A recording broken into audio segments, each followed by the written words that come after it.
বালুরঘাট বিমানবন্দরের জঙ্গলে আগুন। বিষয়টি নজরে আসার কিছুক্ষণের মধ্যে আগুন ছড়িয়ে পড়ে বিস্তীর্ণ এলাকায়। বিষয়টি প্রথমে নজরে আসে পেট্রোলিং এ আসা পুলিশ কর্মীদের। খবর পেয়ে ঘটনাস্থলে আসে দমকলের 3টি ইঞ্জিন। আসেন divisional fire officer Shibananda Barman, DSP headquarter Bikram Prasad, Balurghat থানার আইসি সুমন্ত বিশ্বাস সহ অন্যান্য আধিকারিকরা। একটি ইঞ্জিনের জল শেষ হয়ে যাওয়ায় সেটি ফেরত গিয়ে আবার একটি ইঞ্জিনে আসা ঘটনাস্থলে। আগুন যাতে রানওয়ের দিকে না আসে এবং পাশে থাকা গ্রামে না ছড়িয়ে পড়ে সেই দিকেও প্রথমে নজর দেন দমকল।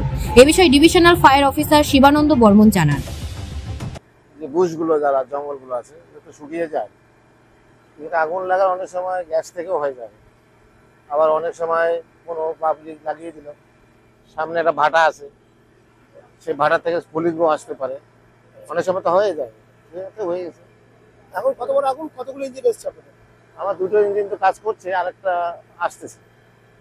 ওয়াটার স্ক্যারসিটি আছে, তিনটে এসছে, একটা জল শেষ হয়ে গেছে। জল শেষ মানে এমনি কি প্রাথমিকভাবে কি কোনো ক্ষয়ক্ষতি করবেন কিছু হয়ে যাচ্ছে না? কিছু ক্ষয়ক্ষতি কি আছে জঙ্গল, মানে এমনি কন্ট্রোল আছে এখন আপনার?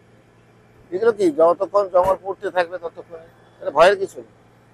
লাস্ট ইয়ারও তো হয়েছিল, তখন আমাদের 5টা ইঞ্জিন ছিল, আমরা আছি, অসুবিধা হবে।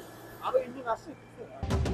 এ বিষয়ে ডিএসপি হেডকোয়ার্টার বিক্রম প্রসাদ জানান, আজকে বিকেলের দিকে আমরা একটা খবর পাই যে এয়ারপোর্ট, আমাদের এই যে বালুরঘাট এয়ারপোর্ট, সেখানে যে শুকনো থ্যাচ গ্রাসগুলো আছে সেখানে আগুন লেগেছে।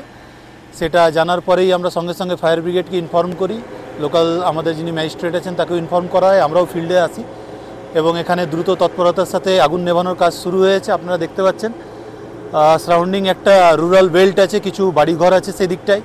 তো আমাদের ফার্স্ট প্রায়োরিটি ছিল আগে গ্রামের দিকটায় যাতে আগুনটা স্প্রেড না করে, সেদিক থেকে আমরা প্রিভেনশনের কাজটা শুরু করি। বালুরঘাট থেকে রিপন ভৌমিকের প্রতিবেদন, নিউজ টুডে।